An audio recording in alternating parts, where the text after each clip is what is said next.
savez, quand j'étais malade, la première fois que je suis sorti, j'ai trouvé une méthode de travail au niveau de l'administration du gouvernement, instituée par le ministre d'État, ministre de l'administration territoriale qui assurait l'intérim. Ça consistait tous les mardis à réunir un conseil de cabinet sur les dossiers du conseil des ministres. Moi, j'ai fait plusieurs gouvernements avant. Dans le temps, on réunissait le conseil de cabinet uniquement sur des dossiers spécifiques. Mais que chaque mardi, on se réunit pour échanger entre nous avant de voir le président. Les anciens premiers ministres ne faisaient pas ça. Donc j'étais venu, je ne l'ai pas fait et puis personne ne me l'a indiqué. Quand je suis sorti, j'ai trouvé cette méthode de travail. Il y a même des conseillers qui m'ont dit que ça fait trop de réunions, il faut laisser. Je leur ai dit non, les bons produits là, moi je ne les ai jamais passés. Vous savez, les ministres, il y en a qui sont nouveaux dans le gouvernement. Il y a beaucoup de choses, on discute entre nous, on peut faire 2 heures de temps. Il a dit, le conseil des ministres, ce n'est pas une instance de discussion, c'est une instance de décision.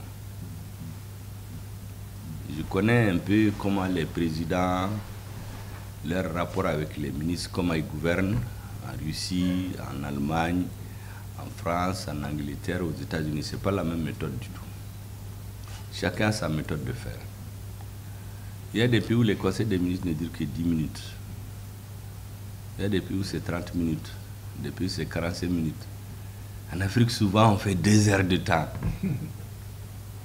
Donc, c'est comme une causerie. Alors que le chef de l'État, il est trop surchargé. Il n'a pas besoin de venir écouter les discussions des techniciens. Lui décide. Donc, il est bon qu'en amont, entre nous, ministres, on prend 2 heures de temps, 1 heure de temps pour discuter des problèmes. Comme ça, on lui soumet les décisions. Et j'ai trouvé que ça va tellement... Parce qu'avant, quand les ministres prenaient la parole, moi, j'étais toujours prêché. J'ai envie de leur dire, mais vraiment, il faut arrêter de faire des débats techniques devant le président. Parce qu'on fait 1 heure et demie, 2 heures de temps. Mais c'est difficile, c'est les habitudes chez nous. Or, je sais que le président, souvent, il travaille depuis 8 heures, il travaille jusqu'au soir. D'ailleurs, même après les conseils, il reçoit des ministres. Et puis, il est dans les questions d'ordre stratégique, géopolitique. Donc, il n'a pas le temps de venir écouter des discussions techniques pendant 2 heures, 3 heures de temps. Bon, chez nous en Afrique, la méthode, devant le chef, tout le monde veut parler pour l'impressionner. Ça, c'est un peu, je connais comment ça.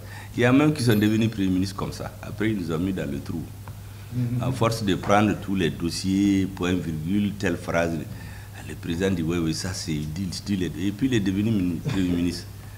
Mais après, il a fait du tort à notre pays. Donc, j'ai trouvé que cette méthode était très bien. Donc, quand on m'a conseillé ici de revenir sur ça, j'ai dit aux gens, non. Ça, c'est une méthode qui est très bien. Et depuis, tous les mardis, on se réunit entre nous, ministres. On peut faire 2 heures de temps entre nous. Mais quand on va, les conseils des ministres, ça dure maximum 1 heure de temps. Tac, tac. Le ministre présente son dossier. Les ministres n'ont rien à dire. C'est le président seul qui donne son avis.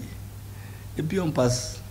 Donc, sur le plan de la rationalité, de la décision, j'ai trouvé que c'était très bien. Donc, je n'ai pas écouté les conseils qui m'ont dit de revenir là-dessus. J'ai trouvé que c'était bien. Et c'est toujours comme ça que moi, je travaille. J'avoue que votre délégation, là, je ne l'ai jamais vue. Vous avez été nommé, je n'étais pas au courant. J'ai vu dans la presse. Mais, moi, je lis la presse tous les jours. De 5h à 6h30, j'écoute RFI, j'écoute BBC, j'écoute La Voix de l'Amérique, je lis toute la presse nationale, je lis toute la presse sous-régionale et je me fais une idée de la situation générale. Donc il y a beaucoup de choses que j'apprends dans la presse. C'est en lisant la presse l'autre jour, j'ai vu le travail que vous avez fait. Vous n'avez pas donné les montants d'ailleurs, on n'aime pas parler d'argent, mais c'est nécessaire. Ça me plairait parce que quand j'ai lu la note que j'ai eue de votre part, et ce que j'ai lu dans la presse, il y a une petite différence. Qu'est-ce qui s'est passé réellement? De combien vous êtes parti à combien, en combien de temps? Moi, j'aimerais que vous me le dites si vous avez ça en mémoire, quoi. Oui, allez-y. Le 17 janvier, c'était 385 millions. Oui. Maintenant, le 8 juillet, c'était 4 milliards 189 millions. Voilà. En réalité, c'est de janvier au 8 juillet. De 385 millions à 4 milliards 189 millions et 250. Quand j'ai vu ce chiffre-là, je me suis dit, si dans tous les domaines, travailler comme ça, je suis sûr que même ça, si on creuse là, on peut avoir plus. Mais si les gens ont pris la bonne voie, il faut les encourager. C'est en les encourageant qu'ils vont se sentir obligés de faire plus. De la même manière que le ministre vous a fait confiance, si vous savez qu'en plus de ministre, vous avez la charge du Premier ministre, or nous tous, on va en parler au président, vous allez vous dire maintenant, Barasoro. On nous a mis une charge sur la tête. Avant, vous avez 100 kilos le ministre. Maintenant, le Premier ministre a ajouté 200 kilos. Il va ajouter, il va aller dire au président, ça vous fera 500 kilos. Et donc, la charge est plus difficile à supporter. Mais ça va faire en sorte que votre équipe va être retenue par l'histoire. Vous savez, la transition là, on travaille, mais en réalité, quand vous regardez, on travaille pour l'histoire. Beaucoup ne comprennent pas, ils sont dans les petits débats politiques. Moi, je regarde sur le plan historique. C'est très important ce que vous êtes en train de faire. Donc, quand j'ai vu ce chiffre-là, personnellement, j'ai félicité le ministre de l'Administration, le ministre d'État, devant tous les ministres, pour le travail que ses collaborateurs ou les hommes sur lesquels les femmes, il a porté sa confiance, sont en train de faire. Parce que Bamako était devenu un problème. On avait tous honte de notre capitale. Chaque fois, on nous dit des choses, on va faire le métro, on est très content. Mais en fait, c'était de la communication pour nous endormir. La ville était sale. On avait même honte dans certaines parties. Nous qui sommes à certains niveaux de responsabilité, même dans les carrés, dans les réunions, dans les baptêmes, on nous interpelle. Parce que tu sais, dans la tête des citoyens, les prémices doivent tout connaître. On ne peut pas leur dire, et la ville est sale. Et le problème au Mali, c'est que le pays est pauvre, mais il y a des individus qui sont riches. Trop riches. Et donc, quand j'ai vu votre travail, je me suis dit, il faut, de la même manière dont la tenue des conseils de cabinet, là, je l'ai apprécié comme un héritage qu'il a laissé, j'ai dit, les hommes et les femmes sur lesquels il a porté sa confiance, il faut que je les appelle pour les remercier. Pour ce qu'ils font, pour celui qui a porté sa confiance sur eux, pour ce qu'ils font pour le Mali. Parce qu'en réalité, vous travaillez pour le Mali. Je suis sûr que beaucoup de Maliens vont être surpris de ce montant-là. Aller de 385 millions à 4 milliards 189 millions en quelques mois. Nettoyer la ville qui était sale. Tous les Maliens, quand ils vont entendre ça, je me suis dit que c'est un exemple pour que tout le monde vous regarde, que les autres mairies travaillent comme ça. Que toutes les délégations spéciales se disent, le ministre nous a placé sa confiance, nous aussi, il faut que nous fassions comme les gens de Bamako. C'est pour cela que j'ai fait, en fait, c'est pour donner l'exemple. Parce qu'il y a beaucoup de discours actuellement, quand quelque chose ne va pas, tout le monde s'appuie sur ça. Mais là où ça marche, là, il faut montrer ça aussi. Vous savez que moi, j'avais l'habitude de demander à un ancien président, mais vous, là, on vous dit que vous n'avez rien fait au Mali. Mais on vous a jugé dans le palais de la culture, c'est vous qui avez fait. On vous a jugé au CICB, c'est vous qui avez fait. C'est vous qui avez fait le barrage de Selengue et Manantali, c'est vous qui avez fait la route Sévaré-Gao. Le pont phare, c'est vous qui l'avez fait. On nous dit que vous n'avez rien fait. Il me dit non, Kuluka Wati la Moti Yerefo. J'ai dit, Ankoni, Naima Yerefo. Owerta Ankoni Ban Yerefo. Naye Barake Duramba Fou Bekado. Parce que les adversaires jouent sur l'ignorance des faits. Il y a des gens qui parlent comme si rien de bien ne se fait au Mali. Donc quand il y a du bien, il faut le dire, il faut le montrer, il faut féliciter les acteurs. Vous savez, la mairie, la salubrité dans Bamako, je vous dis qu'en tant que prémisse, moi j'étais très gêné. Même dans les baptêmes, même dans les lieux de funérailles, les gens m'interpellaient. Mais je ne peux pas leur dire certaines choses. Mais quand on voit par exemple qu'il y a une équipe qui arrive à amener un certain assainissement de la ville, il dit ça mérite d'être souligné et salué. Vous savez, moi je suis dans un cercle en Songo, c'est la frontière avec le Niger. Et vous savez, les gens du village retiennent beaucoup de choses. Depuis 1960, on a eu beaucoup de commandants de cercle. On a eu un commandant de cercle bâtisseur. C'est ça la caractéristique de beaucoup de militaires. Même aujourd'hui, je l'ai dit au président. Il y a des militaires qui sont des bâtisseurs. Les théories, là, ils ne sont pas là-dedans. Eux, là, c'est en noir et blanc, plus ou moins. Ils viennent, ils travaillent. Lui, il était commandant. Il s'appelle le commandant Alamir Maïga.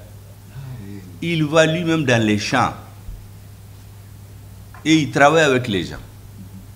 Jusqu'à aujourd'hui, les vieilles personnes de chez nous, quand on veut parler d'un commandant, on dit « Ah, le commandant Alamir, est-ce qu'il vit ?»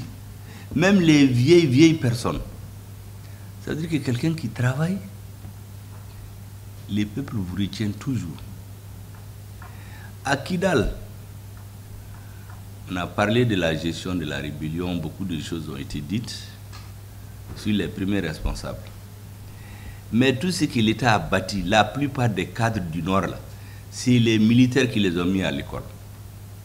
Il y en a même qui logeaient chez eux ici à Bamako. Vous savez, l'ancien chef d'état-major des armées maliennes, quand ils sont allés négocier les accords de Tamaracet, la délégation des rebelles, c'est des étudiants qui ont logé chez lui. Il dit, ah bon, vous aussi, vous dites qu'on vous a marginalisé à Bamako. Vous logez chez moi. Beaucoup ont baissé la tête. Il y a des gens qui sont des bâtisseurs. Et quand on a des exemples comme ça, il faut les montrer que le peuple le sache.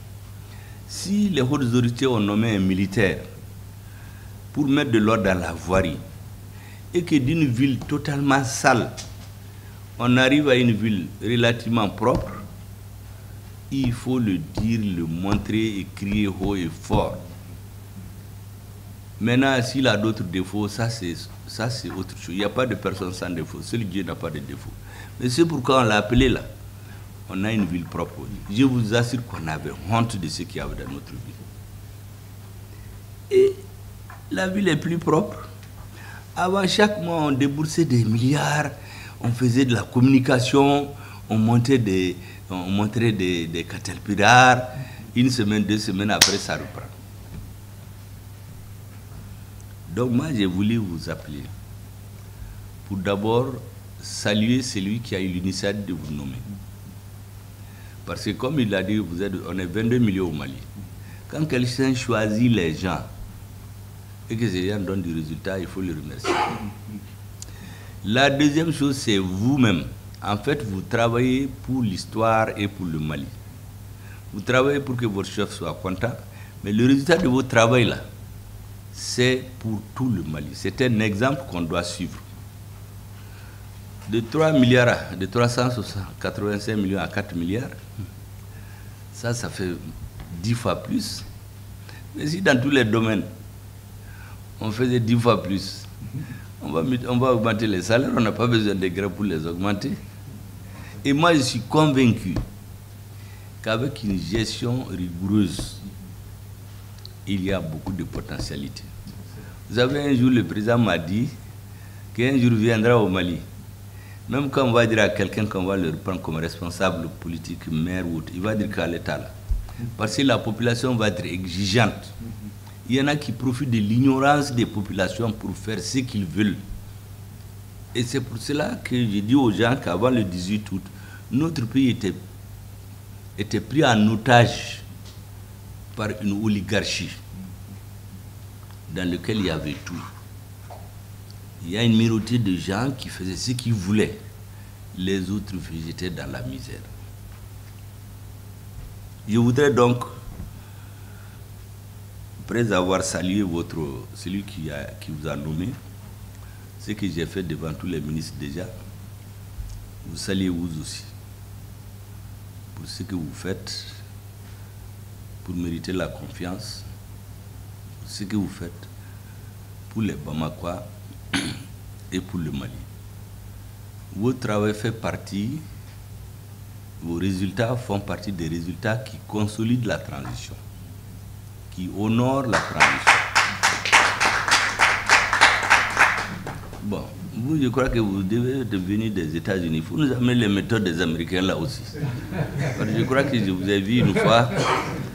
Donc il faut nous amener leurs méthodes. Je voulais saluer le lieutenant-colonel Sékouba Traoré. Je crois que vous faites honneur à l'armée malienne. Vous savez, servir son pays, il y a différentes manières. Souvent, moi, quand je parle des militaires, il y en a qui pensent que c'est la flaque banderie. Je ne suis pas dans ça. Moi, je ne suis pas dans une logique d'allégeance. Tous mes rapports politiques avec tous les présidents, c'est des rapports de responsabilité et de confiance mutuelle. C'est pourquoi quand c'est bien, je le dis. Donc quand je parle bien des militaires, certains disent « Ah, les chefs militaires, vous parlez bien ». C'est tous les militaires. Je dis aux gens souvent que c'est les monnaies où les gens, c'est devenu tellement général maintenant. C'est tous ceux qui sont sur la chaîne de commandement.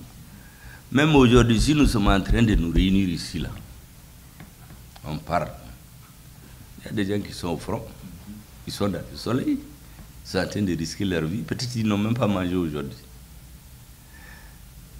Et vous, ressortissant de ce corps-là, vous venez donner aux Maliens ce à quoi ils ne croyaient pas. Personne ne croyait qu'avec les mêmes moyens, sinon moins, on va assainir Bamako.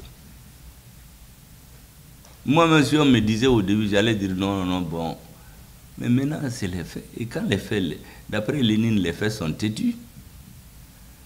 Aujourd'hui, je pense que tout gouvernement digne de ce nom doit reconnaître ce que vous faites, doit vous remercier, doit vous féliciter. Et saluer ceux qui ont porté votre confiance en vous. Ça veut dire qu'ils savent choisir les hommes et les femmes que vous êtes. C'est ça l'objet de cette rencontre-là. Je le fais avec tout le monde. Dès que je vois que quelqu'un fait du bon travail, là, il faut le dire et le montrer. Parce que c'est des exemples qui ne font pas légion dans notre pays. Chez nous, on parle de quelqu'un quand il est mort. Il faut saluer les gens, les encourager, pendant qu'ils sont en vie, pendant qu'ils travaillent, pour que les autres les regardent et essaient de faire comme eux. C'est ça l'objet de la rencontre, Monsieur le Président. Je voudrais vraiment vous saluer, vous féliciter. Monsieur le ministre, félicitations. Vous avez fait le bon choix. Il n'est pas un enseignant, j'allais dire que c'est un bon pédagogue. J'allais dire que c'est un bon enseignant. Ce que je vais faire, je vais voir un jour, suivant son programme, on va venir regarder chez vous. Parce que ça vous honore aussi. Quand on dit que le premier, c'est venir rendre visite à votre service, et surtout, aujourd'hui, c'est vous qui allez parler. Mais quand on ira dans votre service, là, c'est le premier qui va parler. Donc, il va vous faire plus de fleurs. Donc, je vais convenir avec lui, suivant son agenda. On viendra vous rendre visite. Visiter vos services, voir vos conditions de vie des travailleurs. Ça permet d'avancer. J'ai tiré une petite expérience du petit temps que j'ai fait dans l'administration. Quand vous venez dans un poste comme vous l'avez fait, vous trouvez que tout est délabré. Quand vous mettez de l'ordre, les choses marchent. Pensez aux conditions de vie des travailleurs. Ça donne du poids au chef, vous pouvez leur imposer des choses après. Moi, j'ai été nommé pour un poste de responsabilité à l'NPT en 1989. C'était totalement délabré, la cour, personne n'était là-dedans, les animaux passent là-bas. On a redressé en quelques mois. On a fait les amphithéâtres. Vous savez, quand il y avait cours à 15 h, les élèves venaient depuis 14 h. Parce que les amphithéâtres étaient climatisés, il y avait de l'eau, les jardins étaient faits. Les populations de Djikoroni, on a négocié avec elles, on a clôturé l'école. Dès qu'on a fini cette étape-là, on a regardé en quoi on peut améliorer les conditions de vie des travailleurs. Mais après, le directeur, vous pouvez vous imposer en ce moment-là. Parce que celui qui a des primes en fonction de son travail, si c'est qu'on lui coupe là, c'est pas la même chose. Nous sommes venus à la MRTP. La MRTP, les gens avaient des salaires de 40 000 francs, 50 000. On a mis les gens au travail comme vous faites. Dès qu'on a eu de l'argent, on a amené les salaires à un niveau très élevé. Bon, c'est pas la même chose. Et là-bas, il y a beaucoup d'argent dans les télécoms. Parce que les gens, tout de suite, les salaires de base, 500 000 francs jusqu'à 2 millions, 3 millions. Bon, vous ne pouvez pas, ceux qui sont dans les fonds publics, là, ils ne peuvent pas. Mais ça a permis au directeur de s'imposer après. Après, on a mis des règles de présence. Vous êtes à 7h30, vous mettez des fiches. Vous connaissez les Maliens, déjà ont commencé à venir, leurs amis signent à leur place. Sauf que comme ils ne sont pas très nombreux là-bas, je prends la liste, là, je regarde tous les jours. Donc les signatures qui se ressemblent, tous ceux qui copient les signatures, là, je les ai appelés. J'ai dit que la deuxième fois, si ça répète, là, on va vous renvoyer. Parce que là-bas, là, ce n'est pas des fonctionnaires. Là. Les salaires comme ça, là, ce n'est pas des fonctionnaires. Mais après, tout le monde est resté droit. Mais après, c'est bien pour tout le monde. On a pris des prêts bancaires, tout le monde a acheté une maison, tout le monde a une voiture, parce que les salaires étaient élevés. Quand vous avez un salaire de 500 000 francs, 1 million, qu'on donne tous les jours, quand vous demandez 20 millions dans les banques, ils donnent. Donc, c'est très, très important. Ensuite, notre capitale a besoin d'être embelli, comme vous l'avez dit. C'est la vitrine du Mali. Quand des étrangers viennent, ils regardent notre capitale.